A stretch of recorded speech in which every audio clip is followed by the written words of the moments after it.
Good morning, guys and gals, and hello, my friends. This is your host, Joe, Life with Yosef.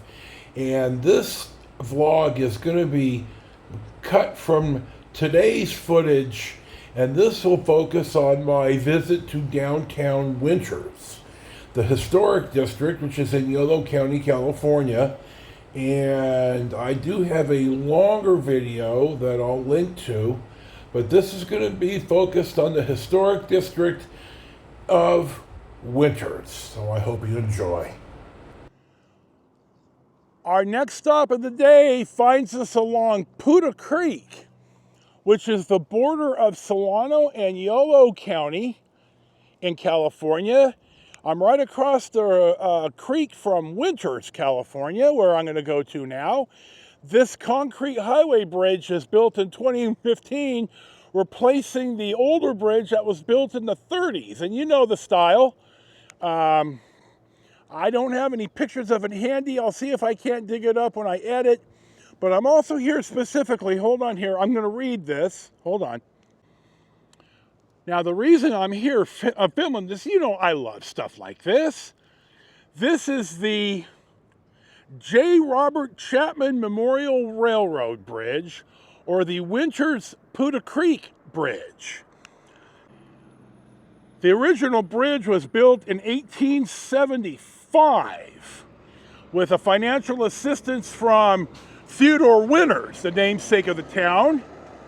The original town close by here was Buckeye, and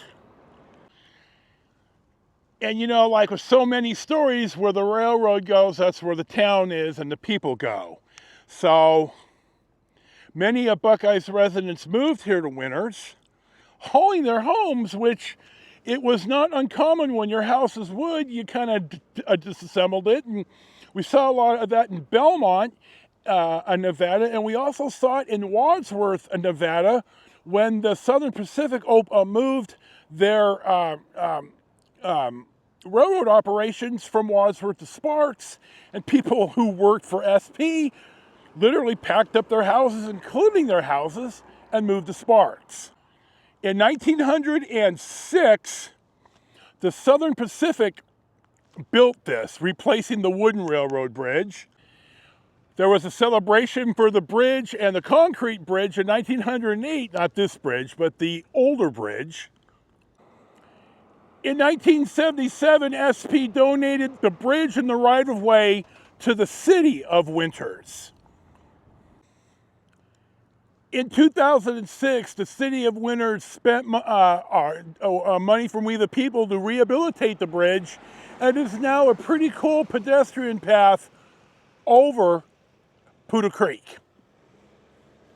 The guy it's named after was Robert Chapman, who served the city for 21 years in city government, 14 years as mayor.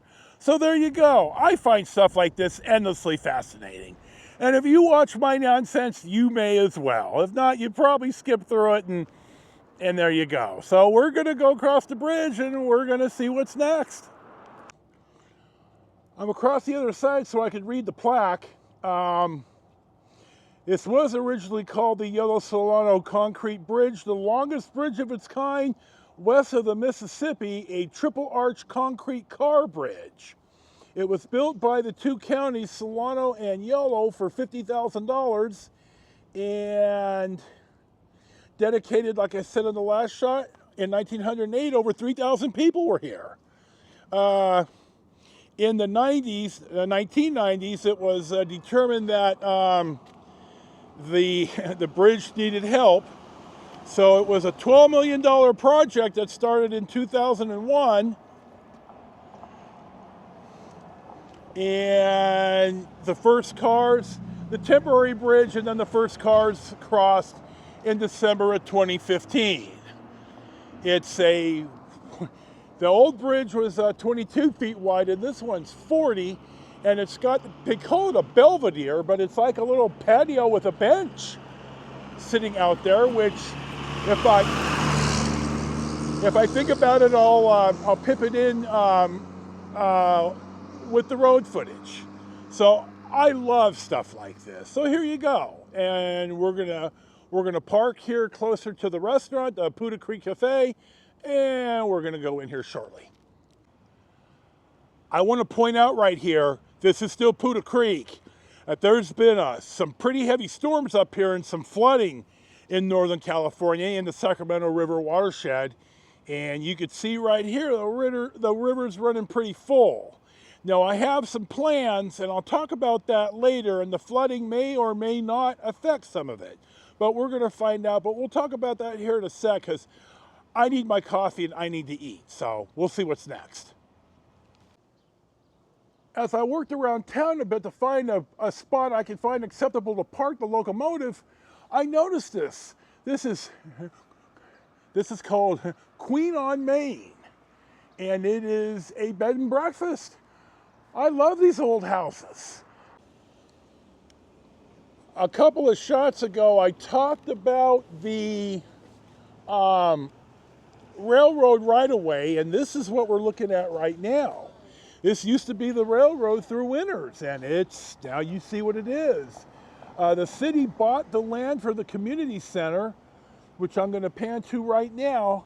You know, I got to give these people here credit. They're really working to make this a destination stop.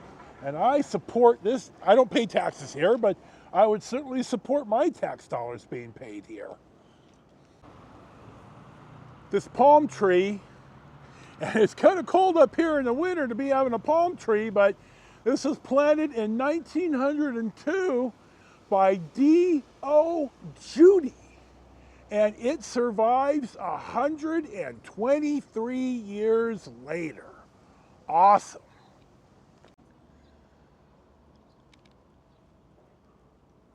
From a different era, from my era, now just litter, for lack of a better word, abandoned. Well, our next stop of the morning finds us at the Putah Creek Cafe, and I will do an independently posted restaurant review, but this is owned by the same people that own the Buckhorn, which is right across the street.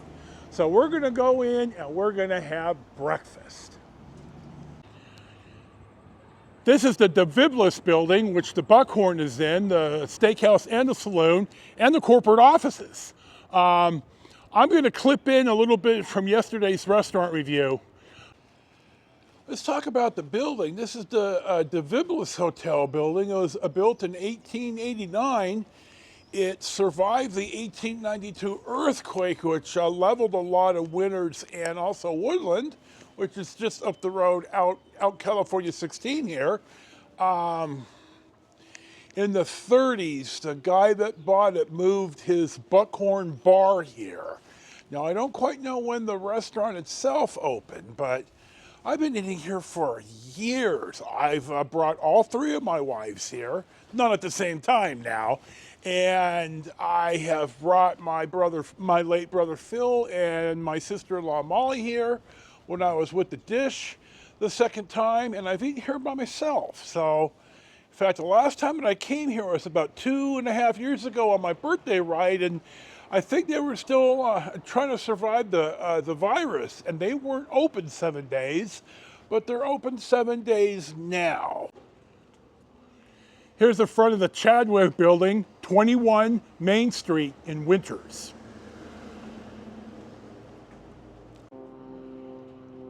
This is the Cradwick building, and John Cradwick settled in Winters in 1875.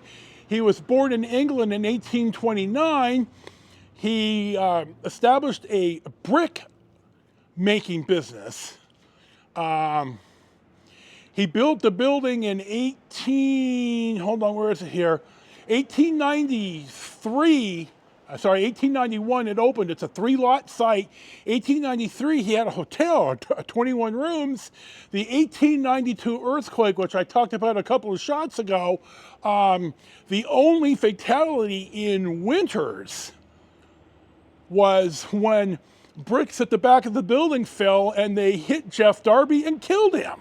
So in 1998, this was rehabilitated by a local investment group and the city of Winters with substantial retrofitting. So here you go. The Ace Hardware used to be the Winners National Bank, as I see across the street. I didn't see a date or a plaque or anything for it, but here you go. Absolutely gonna call these people out. Thieves. Motherfucking thieves that need their hands cut off. And look at the dude on the right. Dude, you're looking right at the camera. You're a fucking idiot. I like city halls and the courthouses too, because it's usually a substantial investment of taxpayer money to establish a nice building, to establish your town, and if you're the county seat, which Winners is not, but you're still establishing your town as a viable ongoing concern. So this really nice brick building was built in 1906. There's no mistake in this era of bank building. Look at this, there's a U.S. Coast and Geodetic Survey benchmark right here in front of the bank on one of the structures. Right here in front, look at that. So here you go. I love stuff like this. There's no dates on these buildings, but the building on the left is F and AM. I'm gonna have to look that up. And I think it's the Masons in front of me. I'm almost sure the G with the surveyor tools, but you know my memory is old. I should know this. I used to know this and I don't know it now, but I'm gonna make sure I know right or wrong when I edit this.